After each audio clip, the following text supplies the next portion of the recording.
السلام علیکم ورحمۃ اللہ وبرکاتہ۔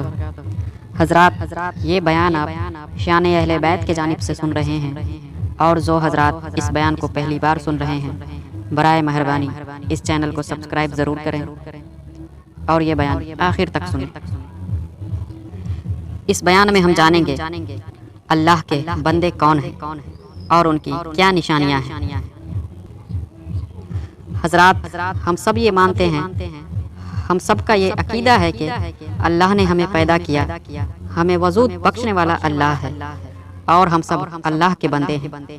لیکن ہم سب میں سے بھی کچھ بندے ایسے ہیں جسے رب تعالیٰ نے خود اپنا بندہ کہہ کر بلایا ہے، جس کے پیشانی پہ اللہ تبارک و تعالیٰ نے مہر لگا دیا ہے کہ ہاں یہ میرے صالحین بندوں میں سے ہیں، یہ میرے سچے بندے ہیں۔ یہاں پہ ہمارے ذہن میں یہ سوال اٹھتا ہے کہ مالک، جسے تو نے سچا کہا، جسے تو نے اپنا بندہ کہا، وہ آخر کون لوگ ہیں؟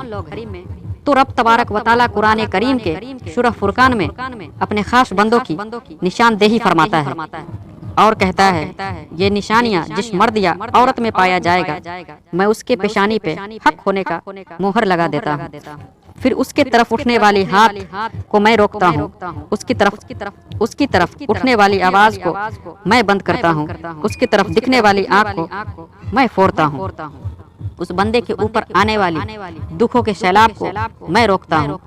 بس شرط ہے کہ تم اپنے اندر یہ خصوصیت قائم کر لو۔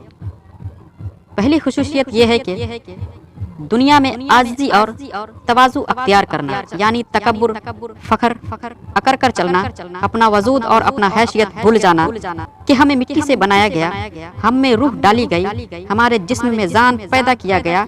آج دنیا میں جب تک ہمارے جسم میں سانس ہے ہم زندہ ہیں۔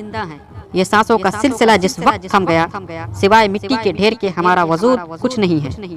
انسان دنیا میں بادشاہ ہے، دنیا میں زوراور ہے، وہ طاقتور ہے، لیکن سانسوں کا تعلق جیسے ہی جسم سے ٹوٹتا ہے وہ سوائے مٹی کے ڈھیر کے اور کچھ نہیں ہے۔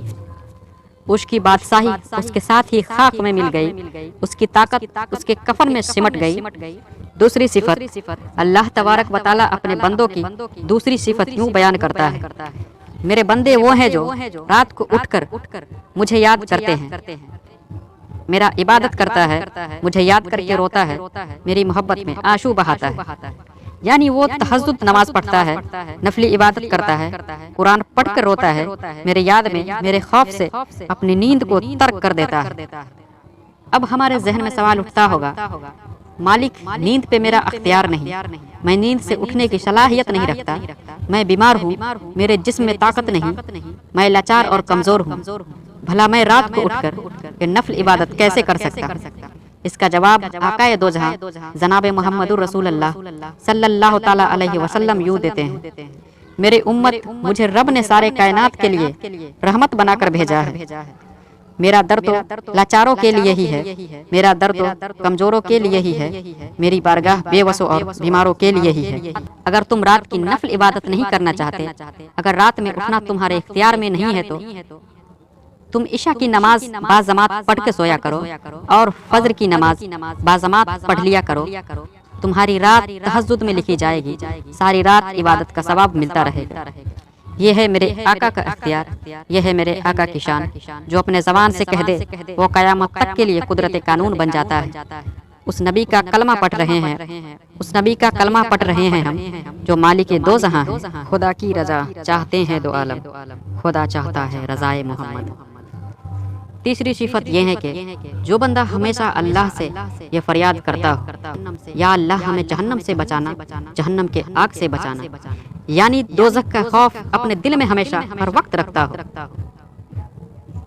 خدا سے خوف کھانے والا ہو، قیامت کے ہولناکیوں کو تصور میں لا کر دہشت کھانے والا ہو، کچھ بھی کرنے سے پہلے اس کے دل میں یہ خیال آ جائے کہ میرا رب مجھے دیکھ رہا ہے۔ چوتھی نشانی یہ ہے کہ میرے بندے وہ ہے جتنا میں نے اسے دیا ہے اس سے زیادہ خرچ نہ کرے، یعنی اپنے حیثیت کے مطابق اپنی زندگی گزارے، فضول خرچ نہ کرنے والا ہو تاکہ اس کے اوپر کوئی قرض نہ آ جائے۔ ایسے لوگوں سے کل قیامت کے دن مال و دولت کا کوئی حساب نہیں ہوگا، کیونکہ حساب اس سے لیا جاتا ہے جس کے پاس دولت، روپیہ، پیسہ ہو۔ رب کہے گا کہ میں نے اسے دولت دیا ہی نہیں تو اس سے حساب کیسا لینا؟ یہ دنیا میں میری رضا پہ راضی تھا، آج میں اس سے راضی ہوں۔ ایسے شخص کے لیے ہے کہ وہ جس حال میں ہو رب کا شکر ادا کرے اور دعا کرے کہ مالک تو نے مجھے جتنا دیا میرے لیے یہ کافی ہے، تو نے مجھے مال و دولت نہیں دی، اس میں تیری کوئی نہ کوئی حکمت ہے، میں آج تیری رضا پہ راضی ہوں، تو قیامت کے دن مجھ سے راضی ہو جانا۔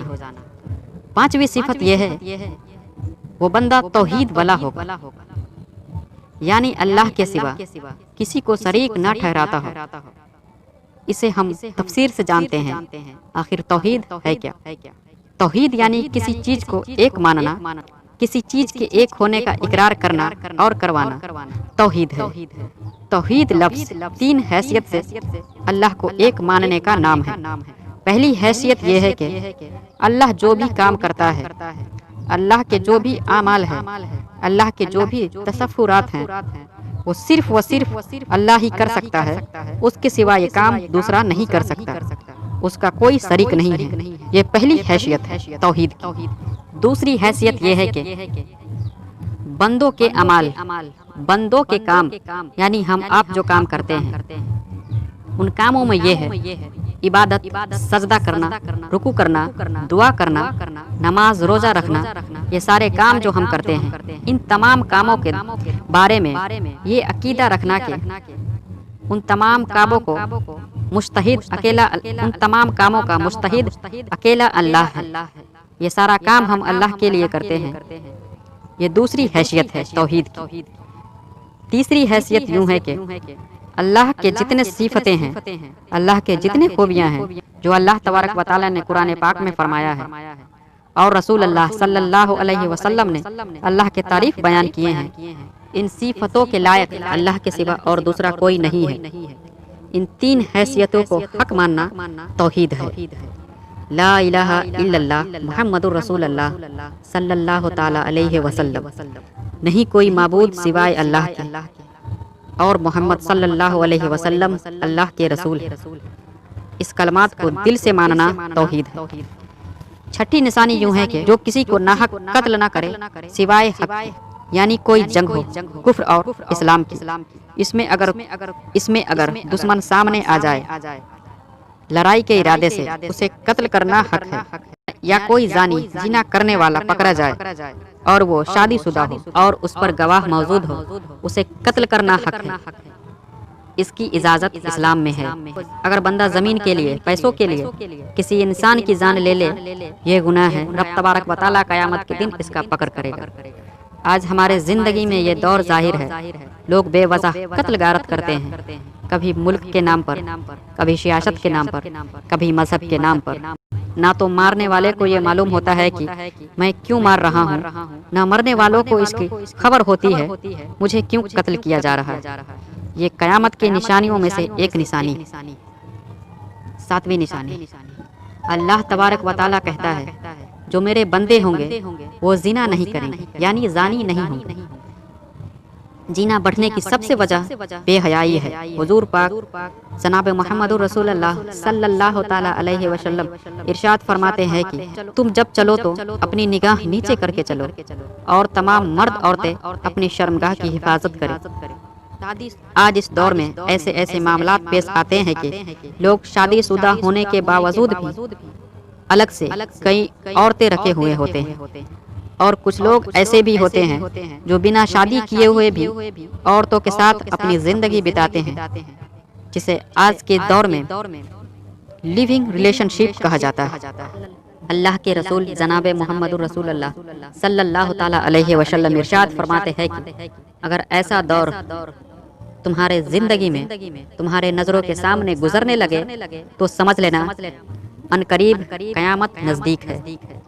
آٹھویں صفت، جو توبہ کرنے والا ہوگا۔ توبہ کرنے کا یہ مطلب نہیں کہ ہم گناہ کرتے جائیں اور توبہ کرتے رہیں۔ توبہ کا مطلب یہ ہے کہ ہم نے جس گناہ کی وجہ سے توبہ کیا وہ گناہ دوبارہ نہ ہو۔